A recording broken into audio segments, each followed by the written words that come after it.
MBC 죄송합니다. MBC예요? 네, 고발뉴스 이상호 기자라고 합니다. 연일 녹음 많으십니다. 정말 오늘 뜻깊은 날인데요. 좀 불편한 질문을 먼저 드려야 될 것 같습니다. 추경호 의원 오늘 새벽에 구속영장이 기각이 됐습니다. 납득할 수 없다는 여론이 매우 높습니다. 지난 1년간 법원이 지속적으로 보여온 이상 행태에 비춰보면 예상 가능한 것이 아니었나 하는 지적도 있는데요. 이와 관련해서 대통령께서는 지난 취임 100일 기자회견에서 내란 특별재판부가 위헌이 아니라면서 사실상 설치의 필요성을 시사하시기도 했었는데요. 이 세 달이 지난 지금도 입법은 지지부진한 것으로 보입니다. 이와 관련해서 국회 측에 아쉬운 점이나 당부 말씀 있으시면 한 말씀 부탁드립니다. 우선 두 번째 말씀에 대해서 제 의견을 잠깐 말씀드리겠습니다. 국회는 국회가 할 일이 있고 또 행정부는 행정부가 할 일이 있습니다. 사법부 역시 사법부가 할 일이 있습니다. 내란 특별재판부 설치는 국회가 잘 판단해서 결정할 걸로 믿습니다. 그리고 국민 여론에 따라서 헌법이 부여한 권한을 우리 입법부가 잘 행사할 것이다. 국민 주권 의지를 잘 받들 것이다. 그렇게 생각하고 믿습니다. 추경호 전 국민의힘 원내대표의 영장 기각에 대해서는 제가 특별한 의견을 드리는 게 부적절한 것 같습니다. 역시 우리 국민들께서 상식과 또 원칙에 따라서 판단하실 것이고 또 그 결과도 결국은 상식과 법률에 맞춰서 날 것이다 이렇게 믿습니다. 그 이상호 기자님은 MBC라고 여전히 생각하고 있는 정체성이 있군요. 네, 돌아가고 싶으신가? 네. 두 번째 먼저 손을 또 재빨리 들어주신 우리 송정호 기자님. 네. 네, 서울경제 송정호 기자입니다. 오늘 성명 중에 인상적이었던 부분이 민주주의 위기를 극복한 대한 국민들에게 노벨 평화상을 수상할 자격이 충분한 자격이 있다 이런 말씀을 하셨습니다. 이게 국민 노고에 대한 어떤 치하의 의미가 아니라 실제로 이제 올해 우리 국민들을 평화상에 추천할 어떤 절차를 밟으실지가 궁금합니다. 저 개인적인 생각을 말씀드릴 수는 있겠습니다만 그것보다는 저는 그런 의견을 가지고 있는데 이건 역시도 우리 국민들의 의사가 중요하지 않겠냐 그렇게 생각합니다. 더군다나 노벨상이라고 하는 게 뭐 정부가 수여하는 것도 아니고 다른 나라에서 그것도 객관적인 기구의 심의에 의해서 결정하는데 역시 세계 시민들의 그런 의사도 중요하지 않을까 생각합니다. 오늘 제가 이 말씀을 드린 걸 계기로 타당성 여부 또 현실 가능성 이런 것들에 대한 논의가 되면 좋겠다는 생각이 드네요. 자격은 언제나 생각하는 것처럼 가장 잘 맞는다 이렇게 생각됩니다. 만약에 이 계엄이 그야말로 그들 입장에서 성공했더라면 엄청난 폭력적인 결과가 났을 것이고 가장 비평화적인 일이 벌어졌겠지요. 그리고 이 계엄을 우리 국민들이 나서서 맨손으로 또 아름답게 막아냄으로써 그야말로 평화를 지켜내고 또 이게 대한민국의 일만이 아니라 전 세계 시민들에게 또 전 세계에 큰 전범이 될 수 있다는 생각이 듭니다. 세계 모든 민주 시민들에게 커다란 희망을 주지 않았을까 그런 생각을 합니다. 네, 이번에 이렇게 좀 넘어와 보겠습니다. 우리 박지원 기자님. 네, 안녕하세요. 저는 코리아타임즈의 박지원 기자입니다. 저는 그 국민주권의 날을 지정한다는 것에 대해서 뭐 어떻게 매년 어떤 식으로 어떤 취지로 기념하고 싶으신지 좀 더 구체적인 의견 여쭤보고 싶습니다. 우리 대한민국은 불의에 저항해서 국민들이 나라를 제대로 세웠던 많은 역사적 경험을 가지고 있습니다. 성공했을 때도 있었고 실패했을 때도 있었고 그 성공이 장시간 지연됐을 때도 있죠. 국민들이 가장 아름답게 또 평화롭게 정의롭게 법적 절차에 따라서 승리한 경험이라고 하는 게 그리 흔치는 않습니다. 그래서 역사적 경험으로 우리 후대들조차 영원히 기억하고 또 체험할 수 있도록 이날을 빛의 혁명이 시작된 날로 국민 주권이 진정으로 실현된 날로 기념일로 정하고 법정 공휴일로 정해서 우리 국민들이 최소한 1년에 한 번쯤은 생활 속에서 이날을 회상하고 또 다짐할 수 있게 하는 게 중요하다고 생각합니다. 충분히 그럴 가치가 있다고 생각하고 역시 행정부 일방으로 정할 수는 없는 일이고 결국 국회 입법 과정을 거쳐야 되는데 그 과정에서 많은 논쟁들이 벌어지겠지요. 그리고 결국 최종적으로는 국민들의 의사에 따라서 가부가 결정되지 않을까 생각합니다. 네. 여기 이원광 기자님 열심히 손 주셔서 네. 예, 대통령 머니투데이 이영광 기자입니다. 지난 1년 동안 국민들과 정말 고생 많으셨다는 말씀 꼭 드리고 싶고요. 어제 대통령님께서 벌써 1년이라고 말씀 주셨는데 국민들도 이렇게 길어질 줄 몰랐다.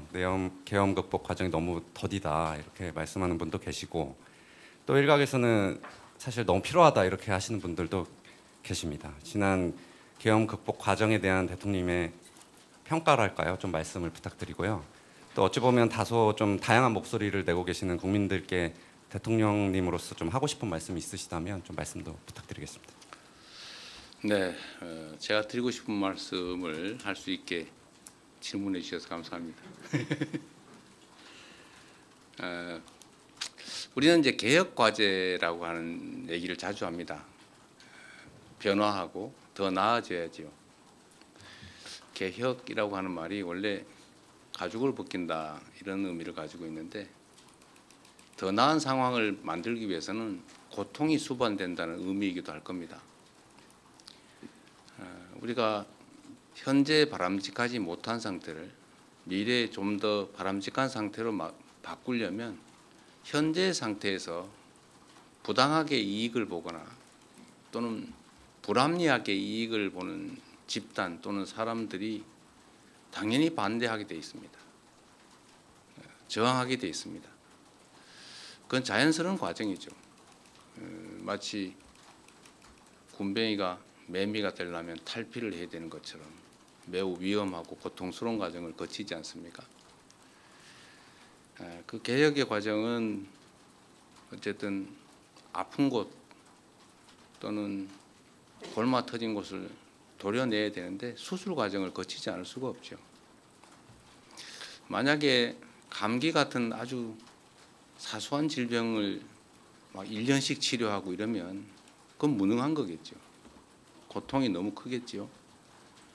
그러나 정말 이 몸속 깊숙이 박힌 치명적인 암을 제거하는 것이다.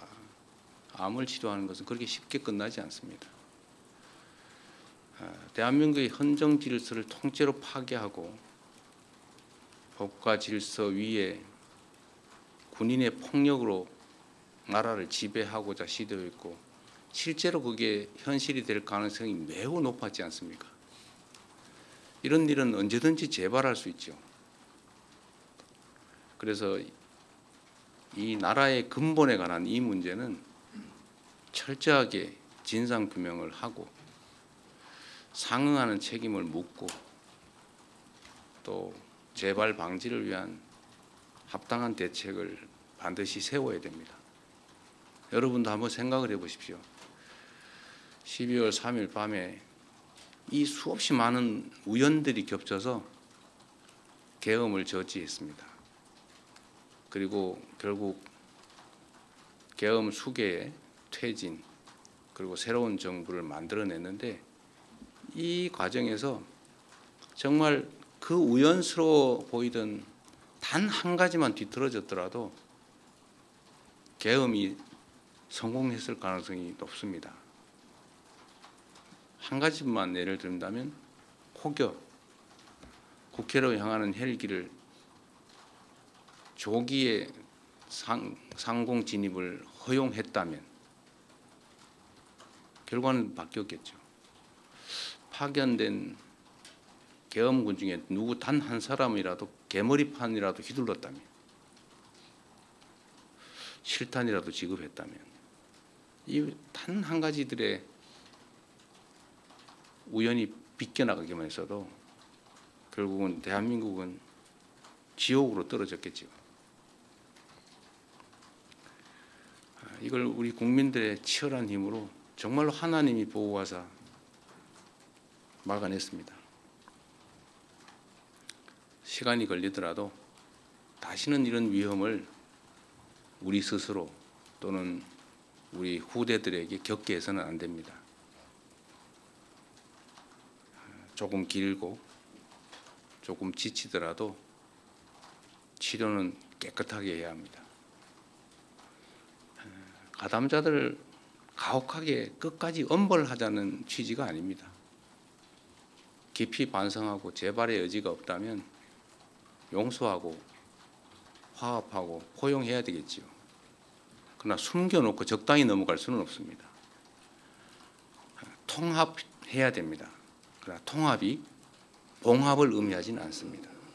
적당히 미봉해놓고 해결된 것 같으면 다음에 또 재발합니다. 조금만 더 힘내주시고 조금만 더 도와주시고 조금만 더 견뎌주시기 바랍니다. 네. 이어진 기자님. 네.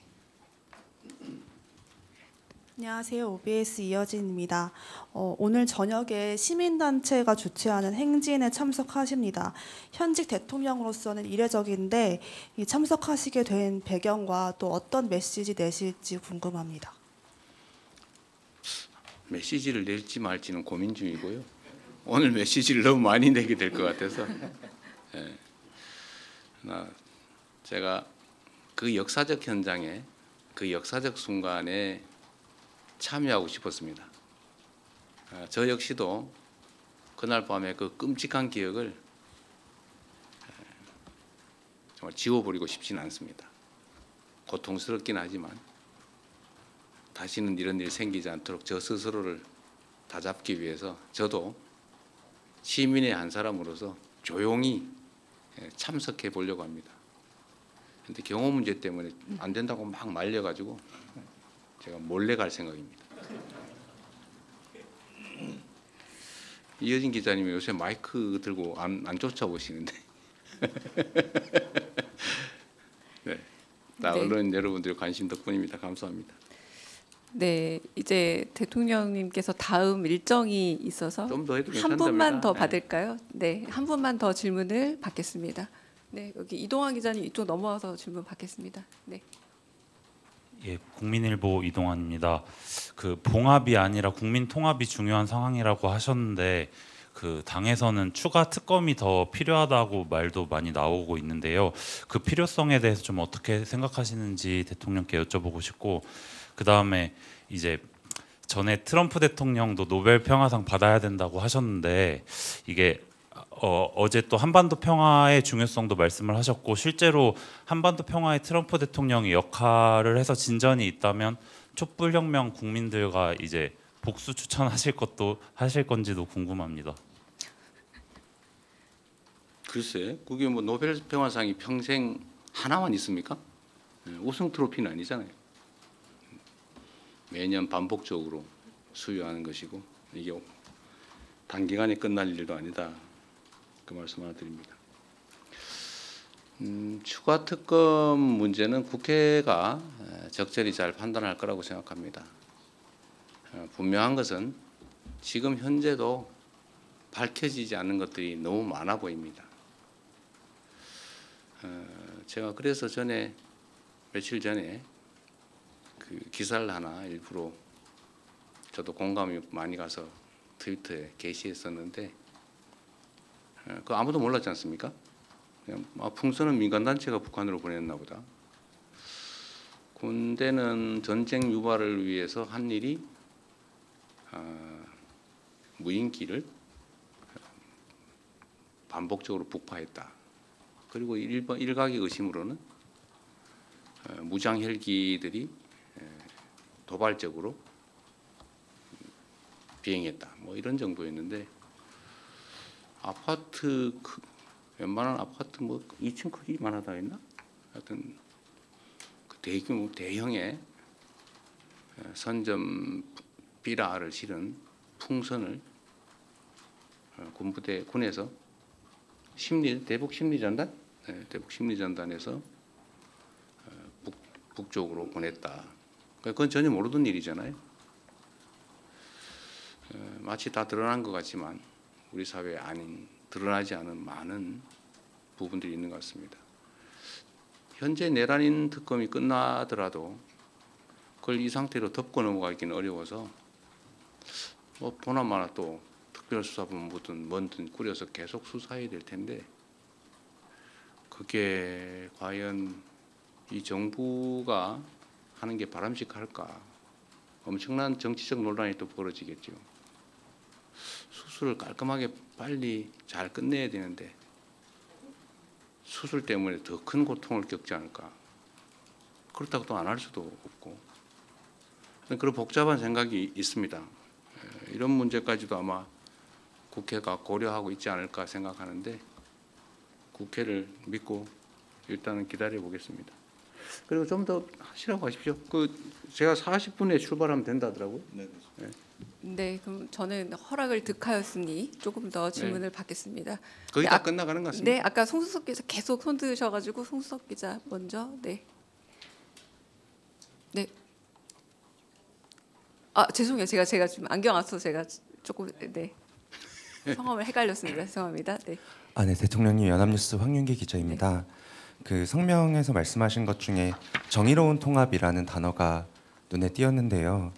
그 야당에서는 뭐 윤석열 전 대통령에 대해서 좀 다양한 의견들이 나오고 내부 갈등도 있는 상황인데 대통령께서 생각하시는 정의로운 통합의 범위는 어디까지인지 그리고 앞으로 좀 어떻게 실천해 나가실 계획인지 여쭙습니다. 제가 자주 말씀드렸지만 대통령의 역할은 제1위 국민 통합입니다. 제가 빈말로 드리는 말씀이 아니라 제가 특정 정파를 대표해서 대통령이 됐지만 대통령이 되는 순간부터는 대한민국 국민 모두를 대표합니다. 또 기본적으로 국가 구성원들 사이에 이해 충돌, 갈등이 있게 마련인데 이 충돌과 갈등을 조정하고 하나를 향해 나아갈 수 있게 하는 게 대통령의 가장 큰 역할입니다. 그 역할을, 그 책임을 잊지 않고 있습니다. 그런데 이 통합을 악용하는 경우가 많습니다. 전에도 제가 예를 들었지만 100개를 훔치던 도둑한테 통합의 명분으로 한 50개씩만 훔쳐라. 같이 가자. 좀 덜 훔쳐라. 반만 훔쳐라. 앞으로 갈취를 반만 해라. 자릿세 반만 뜯어라. 이렇게 하는 게 통합은 아니죠. 그러나 또 그들 역시도 우리 구성원들이기 때문에 교화하고 또 제재하고 함께 가야죠. 제가 말씀드리는 정의로운 통합이란 정의와 상식에 기반한 법률과 또 도덕에 기반한 모두가 동의할 수 있는 구성원들이 함께 가는 것입니다. 근데 이 통합을 자꾸 악용해가지고 우리의 악행을 밤은 용납해 줘야 되지 않냐. 일단 벌어진 일인데 다 덮고 가야지. 앞으로 우리가 뒤에서 하는 거는 그때 가서 또 따지고 이런 경우가 있습니다. 이건 통합이 아니죠. 아까 말씀드린 봉합입니다. 그래서 제가 정의로운 통합이란 봉합 아닌 통합을 말하는 것이다. 국민 눈높이에 맞는 국민이 동의할 수 있는 그런 공통의 지향점을 가지고 수용할 수 있는 범위 내에서 함께 가자. 그런 뜻입니다. 자꾸 악용하는 경우가 많아요. 그 좋은 말은 자꾸 악용하는 경우가 있는데 이 정의라는 단어가 참 오염이 많이 됐습니다. 요즘은 그 오염이 조금은 거치고 있는 것 같아요. 그래서 제가 정의로운이라는 표현을 썼는데 여러분 다 아시겠지만 가장 부정의한 자가 가장 정의라는 말을 많이 썼습니다. 전두환이죠. 정의사회 구현. 자신이 가장 부정의했는데 국민들에게 정의사회를 외쳤습니다. 그래서 사람들이 정의를 하고 하니까 그 정의가 아닌가 보다라고 해서 단어가 오염됐죠. 통합도 마찬가지입니다. 통합은 원래 그런 뜻이 아니죠. 제대로 된 통합을 하자 그런 의미입니다. 네. 네. 네.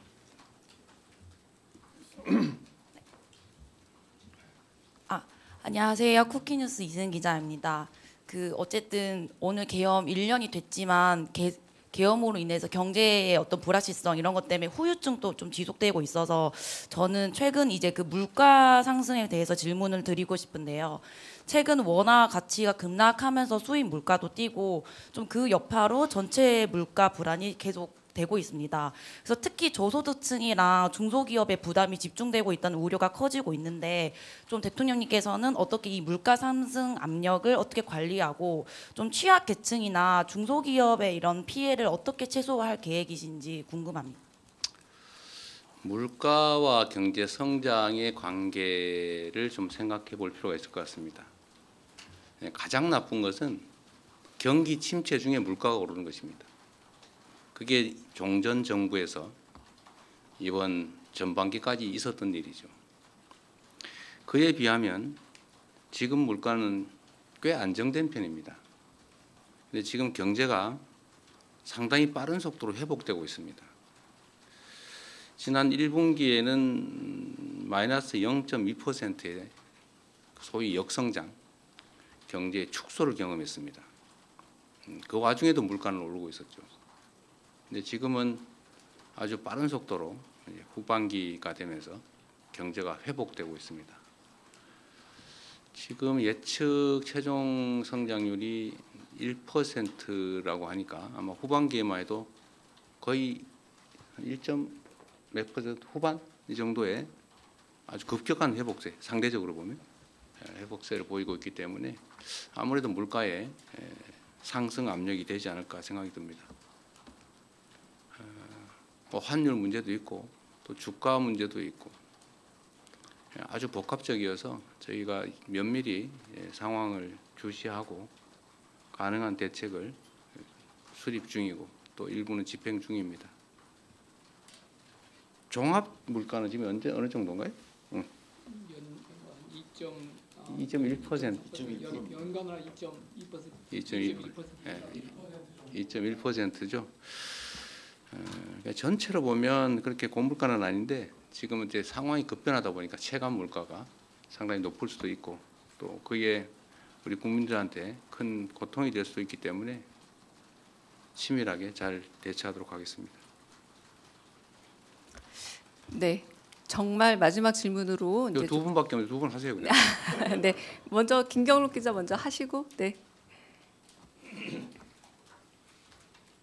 네, 대통령님 뉴시스 김경록입니다. 공교롭게도 오늘이 취임 6개월 되시는 시점입니다. 인수위 없이 출범한 정부여서 회복과 정상화를 자주 언급하셨고 오늘 내란 청산 의지를 밝히신 것도 그 맥락으로 읽히는데요.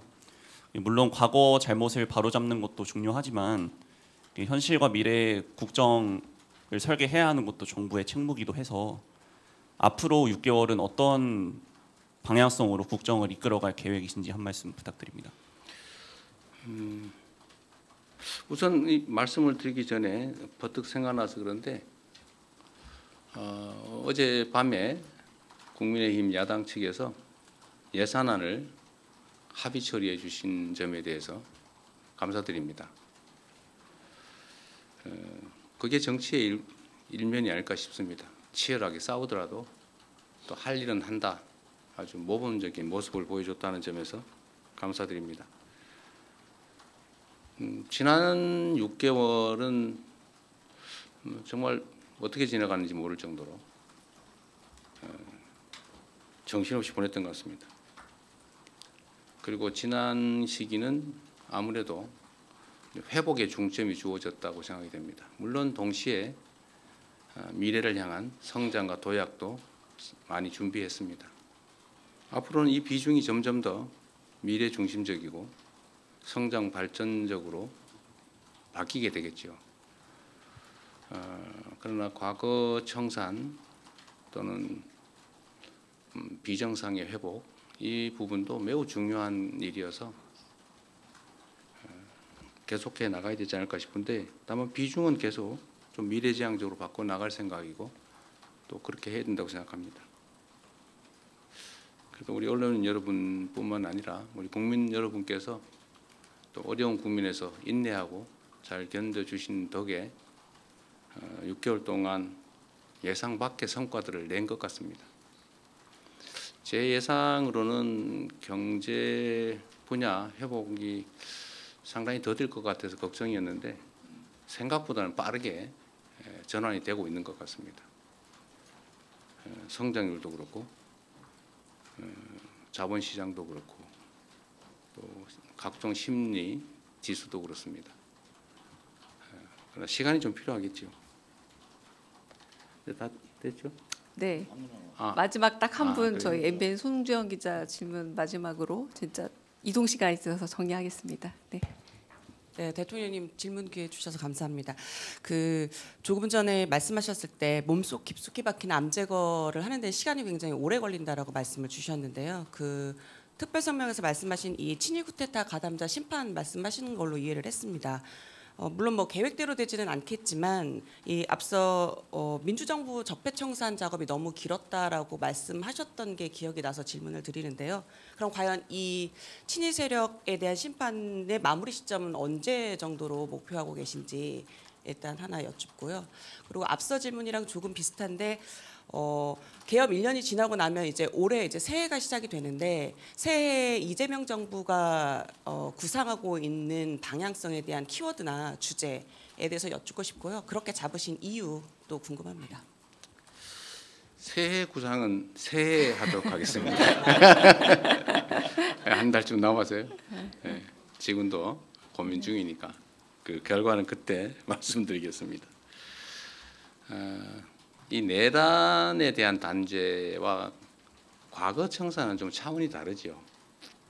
과거는 이미 끝난 일을 좀 헤집어서 일종의 뭐 아주 나쁘게 얘기하면 파묘 비슷한 느낌을 줄 수도 있는데 이 내란 사태는 현재도 진행 중입니다. 진압 과정이라고 봐야 되겠죠. 이미 지난 일을 파헤치는 게 아니라 현재 진행 중인 사안을 진압 중이다. 그래서 좀 다르게 봐주시면 좋겠다는 생각이 듭니다. 언제 끝나느냐?